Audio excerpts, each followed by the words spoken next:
The sun was beginning to dip behind the row of houses, painting the sky with shades of gold and orange.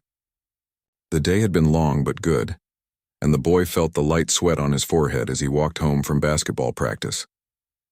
His backpack hung loosely over one shoulder, a basketball bouncing softly in his other hand. The street was quiet except for the rustle of leaves and the distant bark of a dog. It was one of those evenings that made everything feel calm and safe. At least that's what he thought. He had walked this route home 100 times before. It was the shortcut through his neighborhood, past the small park, across a street where the old corner store sat closed for the night. His headphones played soft music, something slow and steady that helped him unwind. He was thinking about dinner, maybe leftovers from last night. He didn't notice the patrol car until it slowed down beside him. At first, he thought it was just passing through. Then the sound of tires crunching against the curb made him look up. The car rolled to a stop a few feet ahead. 2 police officers sat inside. The driver's window came down slowly. One of them, a tall man with a sharp jaw and trimmed hair, leaned out. "Hey, you there," the officer called out, his tone flat but serious. "Where are you coming from?" The boy stopped, his headphones still in, not sure if he heard correctly. He pointed to his earphones and took them out. "Sorry?" "I said, where you coming from?" The officer repeated a bit louder this time. The boy blinked, confused. "Just from practice." "The community gym." The officer nodded slowly but didn't seem convinced. His partner, sitting in the passenger seat, leaned forward and spoke into the radio clipped to his shoulder, his eyes fixed on the boy. The sound of the radio chatter filled the air for a moment before it faded. "Got some ID on you?" the first officer asked. The question caught him off guard. He hesitated. Yeah, but why?" "Just routine," the officer said, stepping out of the car. "You match the description of someone we're looking for." The words hung in the air, heavy and sharp. The boy's stomach twisted. "Description?" he asked softly. "What kind of description?" The officer didn't answer. He walked closer, one hand resting near his belt. The other officer got out too, staying a few steps behind. The boy could feel his heartbeat pick up. His basketball rolled slowly to the curb and stopped. "I didn't do anything," he said quickly. "I'm just walking home." "Then you got nothing to worry about," the officer said, though his tone didn't sound reassuring. "Hands where I can see them." He lifted his hands slowly, his breath coming shorter now. He wanted to reach for his phone to call his mom, but he remembered the countless times she told him, "Don't make sudden moves." So he stayed still, his mind racing. The officer's partner started circling around, scanning the area. "What's your name?" the one in front asked. He answered quietly. "How old are you?" 16. "Where do you live?" "Just down the street." "I can show you." "Stay where you are," the officer interrupted quickly. He froze again. He could see a few curtains move in nearby houses. People were watching. It made him feel smaller somehow, like he had done something wrong without even knowing what it was. "Do I need to call my mom?" he asked, trying to keep his voice steady. The officer didn't answer right away. "Let's see your ID first," he finally said. Slowly. The boy reached for his pocket carefully, his fingers trembling slightly. He pulled out his wallet and handed over his school card. The officer studied it for a long moment before glancing up. "You sure this is you?" He blinked, unsure how to respond. "Yes, sir." The officer turned to his partner, murmuring something too low to hear. They both looked him over again. The boy's legs felt heavy. His phone buzzed in his pocket. It was his mom calling. He looked down at it instinctively. "Don't move," the officer said sharply, and the boy froze again. "Keep your hands visible." His heart thudded in his chest. "It's just my phone," he said quietly. "My mom's calling." The officer didn't say anything. He just looked at him for a long moment before turning slightly away to speak into his radio again. The boy stood there, feeling the weight of every second. The music from his headphones had stopped, but the silence felt louder. One of the officers walked a few steps away, glancing down the street. The other stayed close, his eyes never leaving the boy. A car passed slowly, then sped up when the driver noticed the flashing police lights. Someone across the street pulled out a phone, filming. The boy noticed, and a strange mix of fear and relief filled him. Maybe that camera would help if something went wrong. "Look," he said softly, trying again. "I really didn't do anything. I just came from the gym. You can call the coach, he'll tell you." The officer didn't answer. Instead, he asked, "You live around here?" "Yes, just 2 blocks that way." he said, nodding toward the intersection. The officer sighed, rubbing his forehead. There was a break-in reported nearby, he muttered, as if trying to convince himself. Guy was wearing dark clothes. The boy looked down at his gray hoodie, the school logo faded on the chest. This? He asked quietly. This is my team hoodie. The officer didn't respond. He seemed to hesitate for the first time, like a shadow of doubt crossed his mind. But his partner came back before he could say anything. Dispatch says no suspects found yet, the partner said. They just want us to check. Yeah, the first officer murmured, still watching the boy. Just checking. The boy shifted his weight, tired of standing but afraid to move. His mom's call went to voicemail. He knew she'd be worried. She always knew when something was wrong. The second officer suddenly said, Mind if we look in your bag? He hesitated again. It's just clothes and shoes. Then you won't mind, the officer said, stepping closer. He looked from one to the other. He wanted to refuse, but he was scared that might make things worse. Can I call my mom first? He asked. The first officer looked at him, his jaw tightening. What's your mom going to do? He opened his mouth to answer, but stopped. The truth was, his mom could do a lot more than they realized. But right now, all he wanted was for her to pick up and hear what was happening. The officers waited. He slowly opened his backpack and showed them the inside. A towel, a pair of sneakers, a half-empty water bottle. The officer looked through it anyway, then stepped back. All right, he said finally. You can go. The boy blinked, almost not believing it. That's it? The officer nodded, already turning away. Yeah, stay out of trouble. He didn't know what to say to that. He just picked up his basketball from the curb and started walking again. His steps a little quicker now. His hands were shaking. The air felt colder, even though the sun still glowed faintly on the horizon. As he walked, his phone buzzed again. This time he answered. Hey, Mom, he said softly. Her voice came through calm but firm. Why didn't you pick up earlier? Everything okay? He hesitated, glancing back down the street where the police car was still parked. Yeah, he said after a moment. Just took a little longer to leave the gym. She was quiet for a second. You sure? Yeah, I'm fine. All right, she said, but her voice carried a note of doubt. Get home safe. I will. He hung up and slipped the phone back into his pocket. As he neared his house, he saw the porch light flick on automatically, casting a soft glow over the steps. He felt a small wave of relief wash over him, but it was mixed with something else, something heavier. The calm from earlier was gone, replaced by a strange unease that lingered in his chest. He didn't know that his mom, after hanging up, had already pulled up the tracker on her phone. She saw his location marked a few streets away from home. A mother's instinct doesn't rest easy, especially when the world keeps giving her reasons not to. The boy opened the front door quietly and dropped his bag by the couch. The smell of dinner filled the air, but he wasn't hungry anymore. He went straight to his room, sat on the edge of his bed and stared at his shoes. For a long moment, he just sat there, breathing slowly, trying to let go of the fear that had followed him home. Outside, a car door slammed. Somewhere down the block, the sound of sirens faded into the distance. The world was still turning, but for him, it didn't feel quite the same anymore. The next morning began quietly, as if the night before had never happened. The boy woke up early, his alarm buzzing softly beside his bed. He lay there for a moment, staring at the ceiling, replaying everything that happened, the flashing lights, the officers' voices, the cold air. He tried to tell himself it was over, that he should just forget it. But part of him couldn't. The memory stuck, like something unfinished. Downstairs, his mother was already dressed for work. She stood by the kitchen counter, coffee mug in hand, scanning through messages on her phone. Her posture was calm, but there was always something sharp about her presence, a quiet authority that filled the room without her having to say much. She glanced up when she heard his footsteps. Morning, she said softly. Morning, he replied, trying to sound normal. You sleep okay? He nodded quickly. Yeah, I guess. She studied him for a moment. You sure? You look like you didn't get much rest. He forced a small smile. Just tired from practice, she didn't push. She simply handed him a plate of toast and eggs, then turned back to her phone. But she knew. She had seen the change in his tone the night before and the small hesitation when he said he was fine.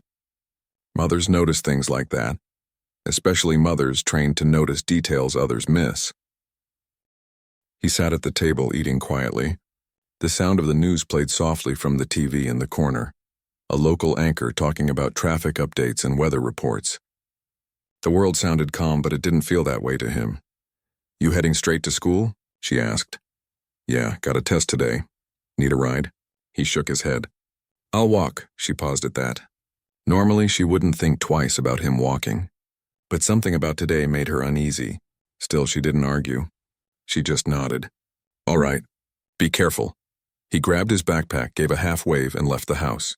The air outside was cool and crisp, the morning sun stretching long shadows across the pavement. He slipped his headphones on again, though he didn't play any music this time.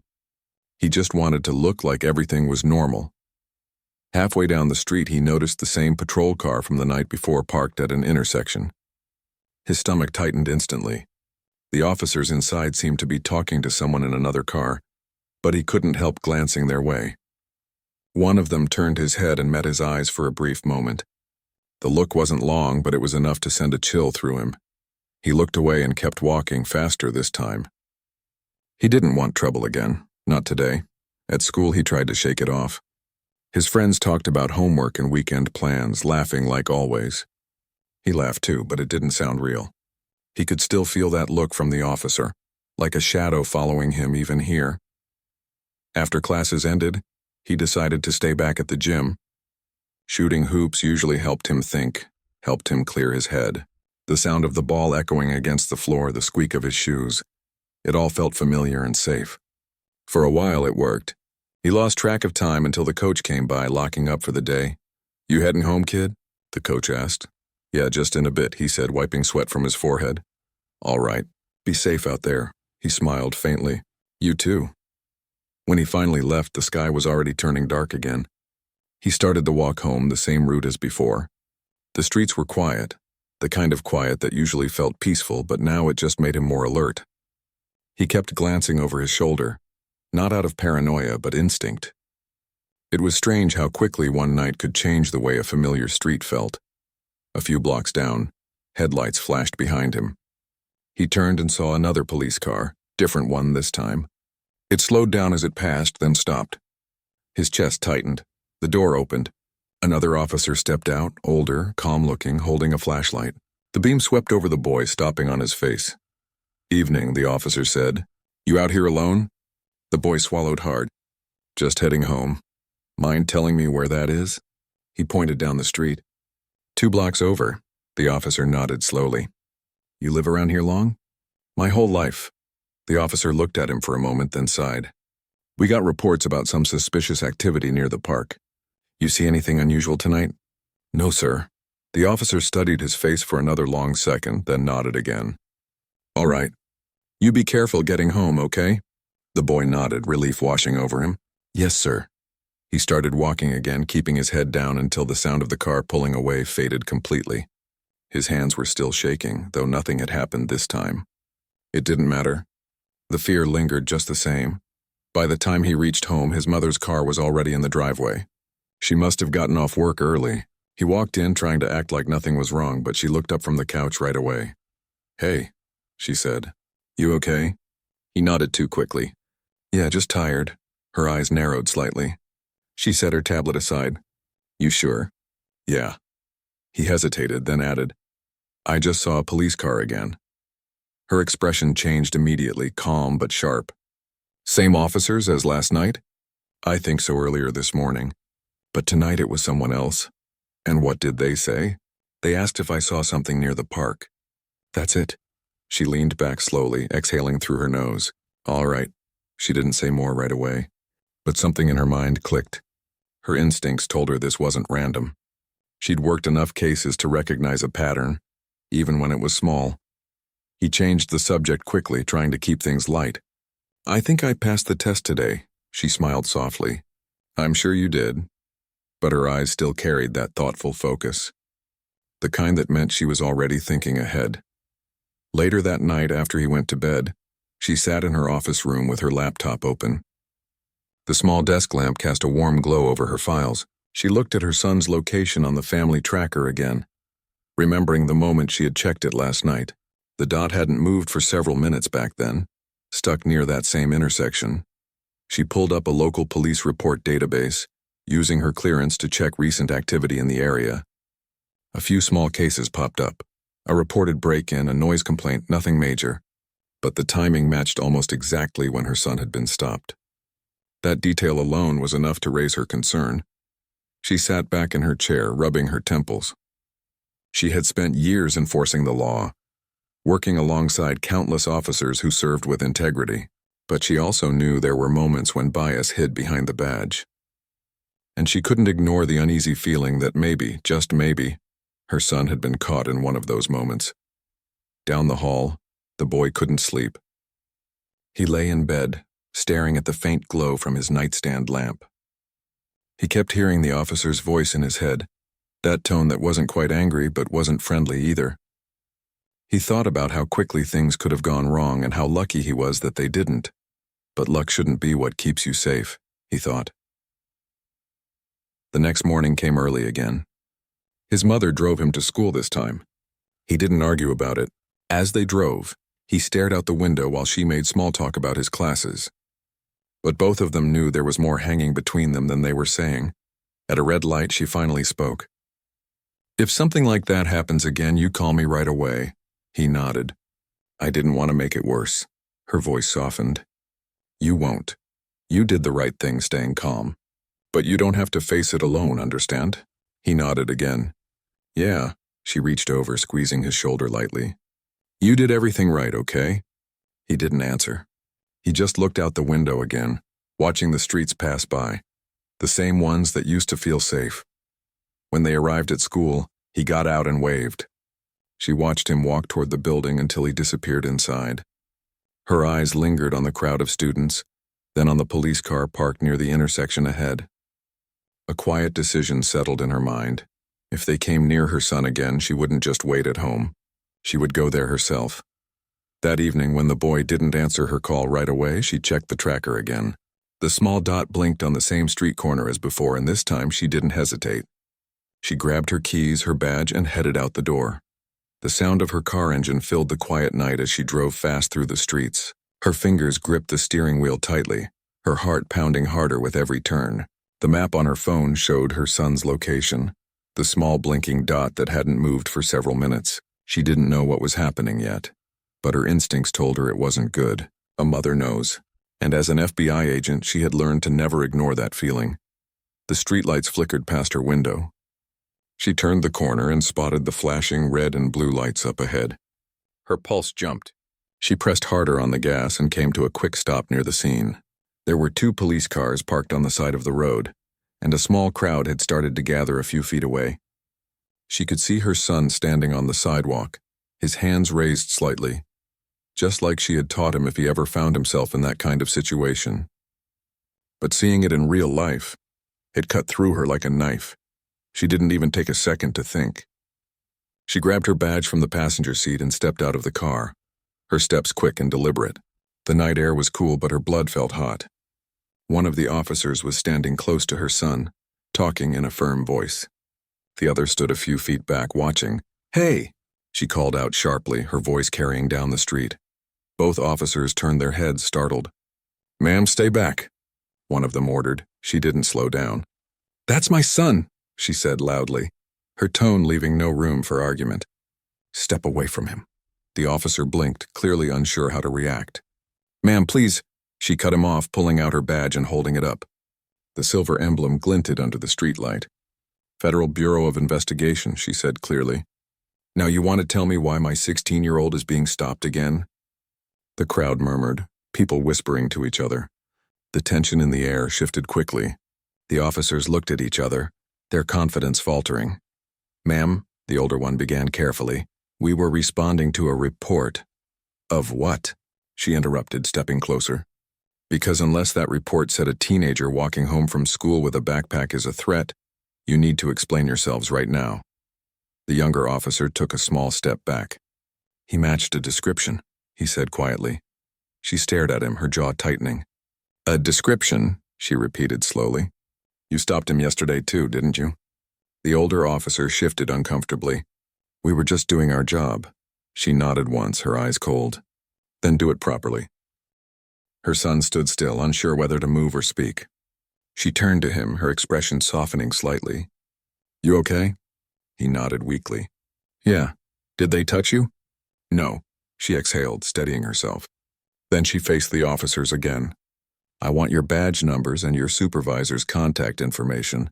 Right now." The officers hesitated. One of them opened his mouth as if to argue, but the look on her face made him think twice. He handed her his card silently, his partner doing the same. By now, a few neighbors had come out of their houses. Some were recording with their phones. The mother knew exactly how quickly these moments could spread online, but she didn't care about that. She cared about her son, the fear in his eyes, the trembling in his voice. No child should have to feel that way. She placed a hand on his shoulder. "Go wait in the car," she said softly. He hesitated. "Mom, it's okay, go." He nodded and walked slowly toward her car, still glancing back. She stayed there, facing the officers until he was safely inside. "Listen," she said finally, her tone calmer but firm. "I've worked in law enforcement for almost 20 years. I respect the job. I know how hard it is. But what I don't respect is poor judgment. You have no idea how dangerous this could have been. For him, for you, for everyone here. You saw a kid, not a threat. But you treated him like one anyway." Neither officer said anything. The only sound was the soft hum of the patrol car engines. She looked at them both for a long moment, then took a slow breath. "Next time you get a call like this," she said, "look twice before you act. Because next time it might not end with just a conversation." She turned and walked back to her car, her footsteps steady even though her heart was still pounding. She could feel every eye in the crowd following her, but she didn't care. All that mattered was the boy sitting inside her car, staring at his hands. When she opened the door, he looked up quickly. "You shouldn't have come," he said quietly. She smiled faintly, though her eyes were still sharp. "Of course I should have. They're gonna remember this," he said. "The cops, I mean." "Good," she replied, starting the engine. "They should." The drive home was silent for a while. The boy stared out the window, watching the lights blur past. He didn't know what to say. He was grateful, embarrassed, and angry all at once. His mother's voice finally broke the silence. "You didn't do anything wrong," she said softly. He nodded. "I know." "Then don't ever feel like you have to apologize for being yourself." He looked at her. "You always say that. But it's not that simple." Her hands tightened slightly on the steering wheel. "I know," she admitted. "But we have to believe it anyway." When they pulled into the driveway, the night felt quieter than before. She parked the car and sat there for a moment before turning off the engine. Neither of them moved right away. Finally, she looked at him again. "You want to talk about it?" He shook his head.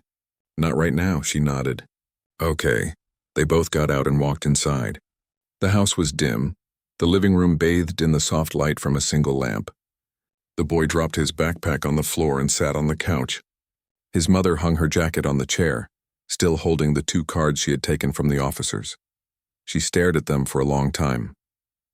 Then she walked to her desk and wrote down everything: time, location, the officers' names, the incident description. Her training taught her to document everything clearly, but this time it wasn't about a case. It was about her son. In the next room, he sat quietly, listening to the faint sound of her pen scratching against paper.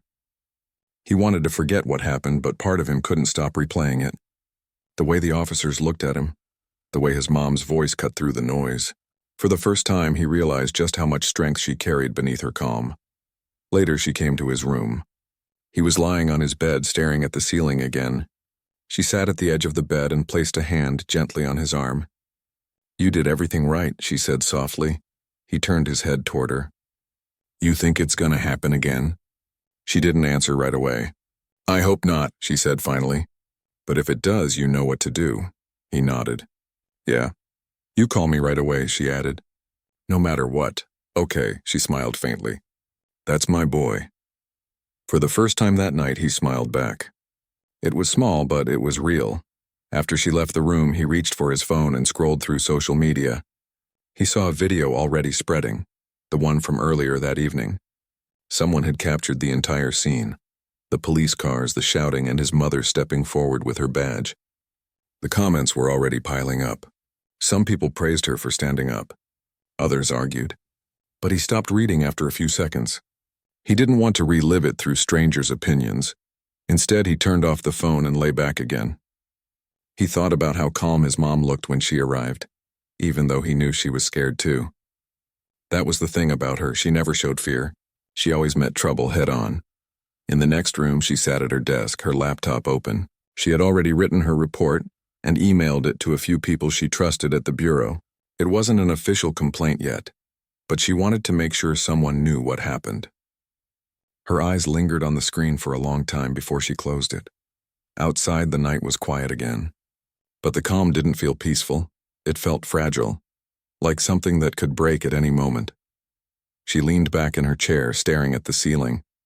She thought about how easily things could have gone wrong tonight, how quickly fear could turn into something irreversible. She had seen too many cases end that way. That was what scared her the most. Finally, she stood up, walked to her son's door, and peeked inside. He was asleep now, his face calm again. She smiled softly, a mix of pride and sorrow in her eyes. She whispered quietly to herself, almost like a promise. Never again. The mother's car sped down the narrow neighborhood street, tires gripping the road as her mind raced faster than her vehicle. She had been in the middle of reviewing a case file when her gut told her something wasn't right. Her son hadn't answered her last call. He never ignored her calls, especially not on his walk home. A mother's instinct mixed with years of FBI training, she knew something was wrong. As she turned the corner, flashing red and blue lights painted the evening sky. Her pulse quickened. She could already feel the heaviness in her chest.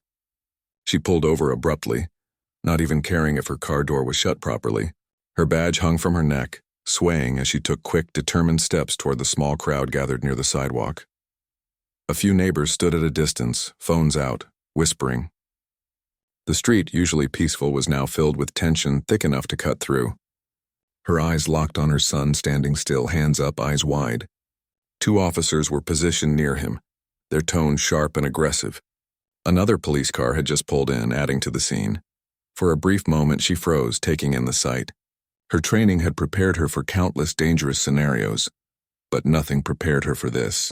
Seeing her child surrounded by armed officers, treated like a criminal, triggered something deep within her. Without thinking twice, she began walking fast toward them. Her steps were firm, her jaw set, her heart pounding in anger and fear. One officer noticed her approach and raised a hand, signaling her to stop. "Ma'am, please stay back," he called out. But she didn't slow down. Her hand reached for the badge around her neck. "That's my son," she said loudly, voice trembling between authority and fury. "I'm a federal agent." "Step back." The officers hesitated. The one holding his hand near his holster froze mid-motion. The other looked at his partner, confusion flickering across his face. The crowd grew quiet. The only sound left was the faint hum of the patrol car's engine. Her son turned his head slightly, eyes filling with relief and disbelief. He had never seen his mother like this, her presence commanding the entire street, her voice carrying the weight of someone who had faced danger but never fear like this. One of the officers spoke carefully now, his tone shifting. "Ma'am, we were just—" She cut him off. "You were just what?" Targeting a teenager walking home from practice, she pointed to the basketball bag slung over her son's shoulder. "He's a kid." "My kid." The officer opened his mouth, but no words came out. The silence stretched, uncomfortable and heavy. She stepped closer, her eyes burning into theirs. "Do you have any idea who you've stopped? Do you even know why you pulled him over?" One officer stuttered. We got a call about a possible suspect." "A suspect wearing what? A hoodie and sneakers?" She shot back. Her voice cracked for a second, but she steadied herself. "You didn't see a threat. You saw a color."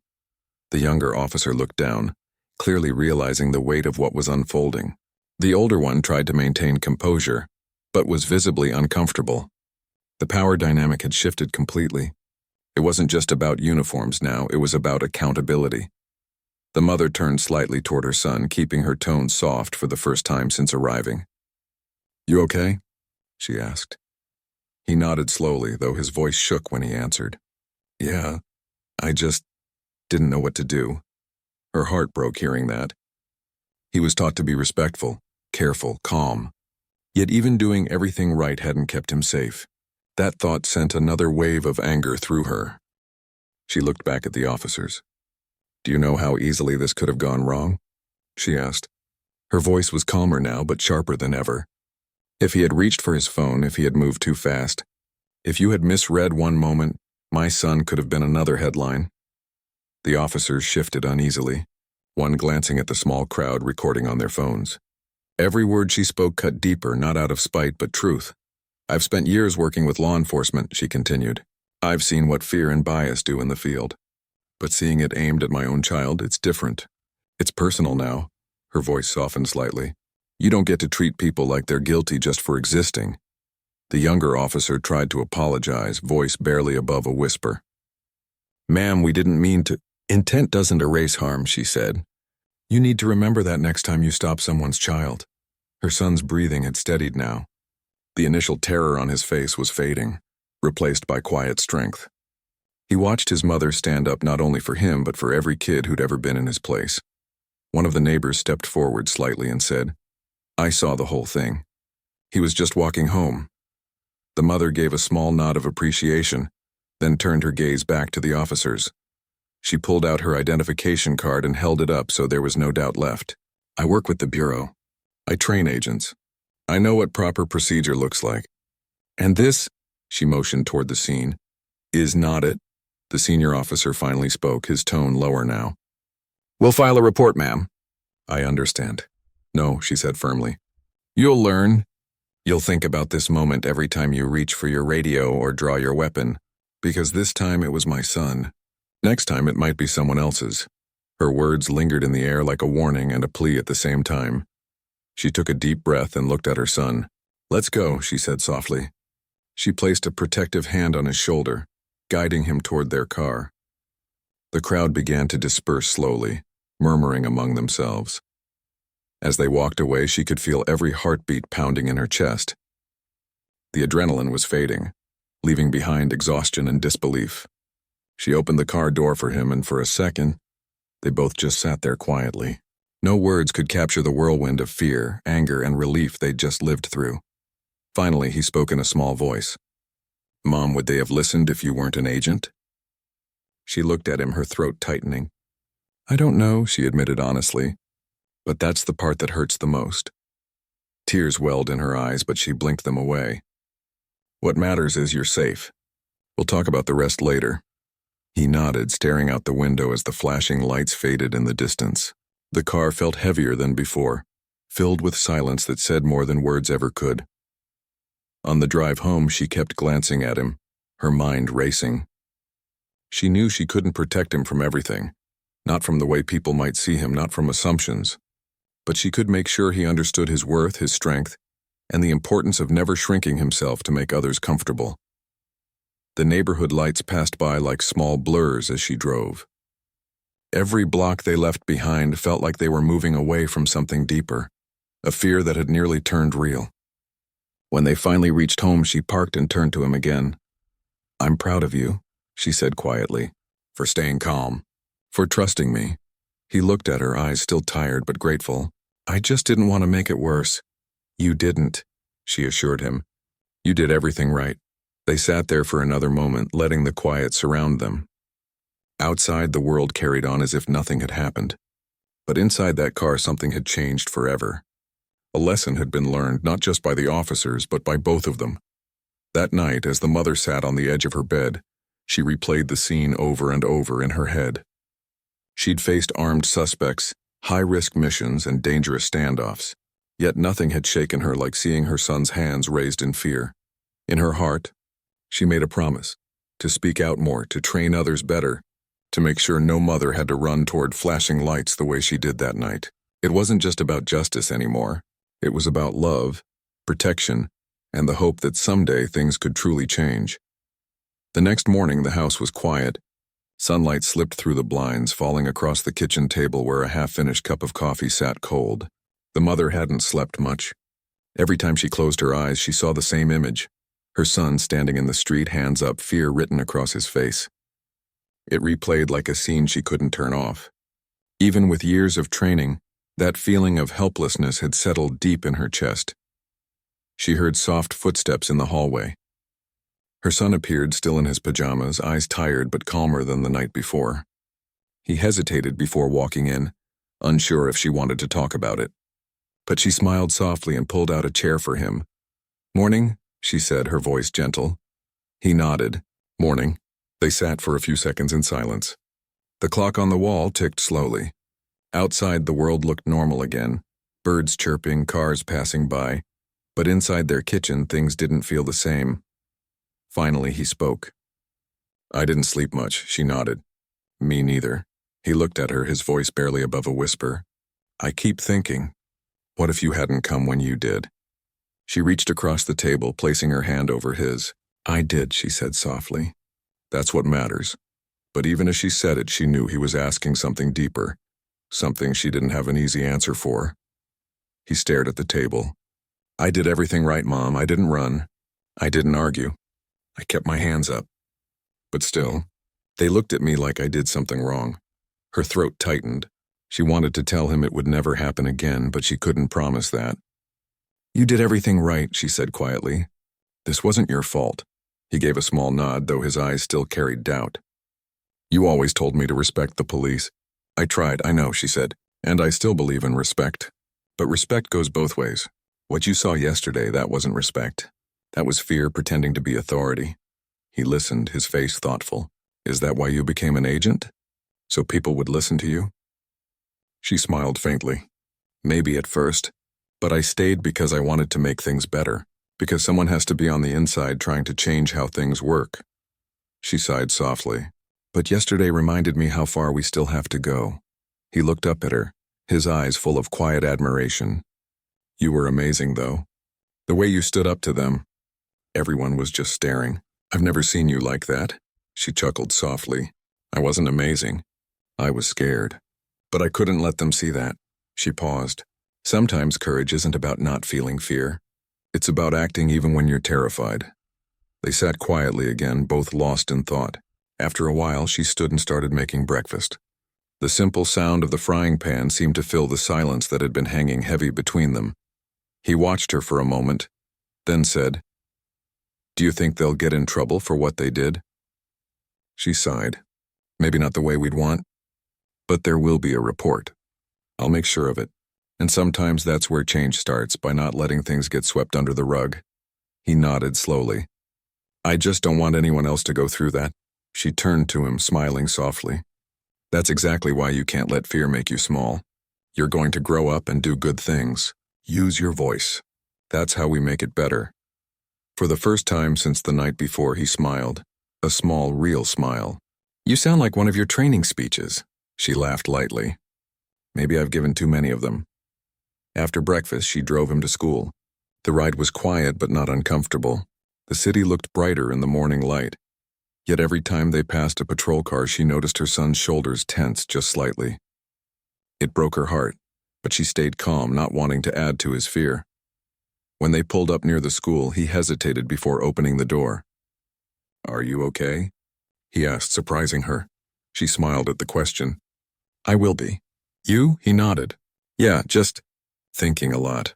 "That's good," she said. "Thinking means you're learning. Just promise me one thing." "What?" "Don't let anger turn into hate. It's easy to carry it, but it'll only weigh you down. Be strong, be smart, but don't let bitterness win." He took a deep breath and nodded. "I'll try." As he walked toward the school gates, she watched him go. Tall, quiet, still just a kid trying to understand a world that hadn't been fair to him. She wanted to protect him from all of it, but she knew she couldn't. The best she could do was teach him how to face it with strength and dignity. When she got to work later that morning, her colleagues noticed she wasn't her usual self. She smiled politely, but her mind was elsewhere. She met with her supervisor and told him what had happened. Every detail, every word exchanged. He listened carefully, then promised to bring it up through the right channels. After the meeting, she sat alone in her office, staring out the window. For the first time, she felt the full weight of being both a mother and an agent. Those two parts of her life had collided the night before, and she realized how fragile the line was between justice and fear. That evening, when she returned home, her son was on the couch doing homework. The TV played softly in the background. She sat beside him and handed him a warm drink. "How was school?" she asked. "It was fine," he said. "A few people asked about what happened. I didn't say much." "That's okay," she said. "You don't have to explain it to anyone." He looked at her thoughtfully. But maybe I should. Maybe people need to hear it. Maybe if they knew what it feels like. She studied him for a moment, realizing he wasn't just processing what happened, he was finding his voice.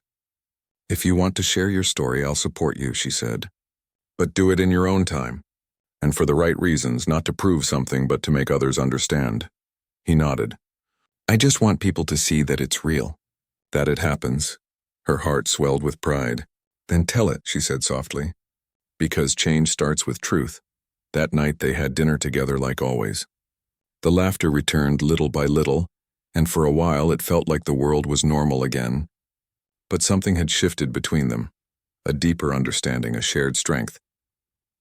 Before going to bed, her son stopped by her room. Mom, he said quietly, standing by the door, thanks for coming for me. She smiled and pulled him into a hug. There's nowhere else I'd ever be. He hugged her tightly before going back to his room. When she turned off the light, she sat on the edge of her bed, thinking about all the mothers who never got the chance to step in. She thought about how many stories ended differently, how lucky she was that hers hadn't. In the days that followed, word about the incident spread through their community. Some neighbors called to check in, others sent messages of support. The police department issued a statement about reviewing procedures, though she knew change wouldn't happen overnight. Still, she believed every step, every uncomfortable conversation mattered. Her son slowly began to feel normal again. He went back to basketball practice, met his friends, and tried to move on. But every now and then, when a patrol car passed too close, he'd glance over his shoulder, just to be sure. And every time he did, she felt that same ache in her chest. Weeks later, during one of her briefings at work, she stood before a group of new recruits. Usually, she kept her lectures professional, about policy, protocol, investigation methods. But that day her tone was different. There's something you all need to understand, she said, looking around the room. When you wear this badge, you don't just represent authority, you represent trust. Every time you stop someone, every word, every gesture, it matters. You're not just enforcing the law, you're shaping how people see justice. She paused for a moment, her voice steady. Remember that the person in front of you could be someone's child, someone's parent, someone's world. Treat them that way, because one mistake can change a life forever. When the session ended, one young recruit approached her. Ma'am, he said, did something happen that made you say that? She looked at him, then smiled softly. Yes, she said, something that reminded me why this job matters. That night she came home to find her son laughing with a friend in the living room. For the first time in weeks, she saw pure joy on his face again. It was a small thing, but it meant everything. She stood quietly in the doorway watching him. The world outside might still be unfair, but in that moment, she felt hope. Hope that their story might make a difference. Hope that her son would grow up strong and unafraid. And deep down, she knew that sometimes change doesn't come from big speeches or official reports. Sometimes it begins in moments like theirs. A mother running toward flashing lights, a son learning to stand tall again, and the unspoken promise that love would always fight louder than fear.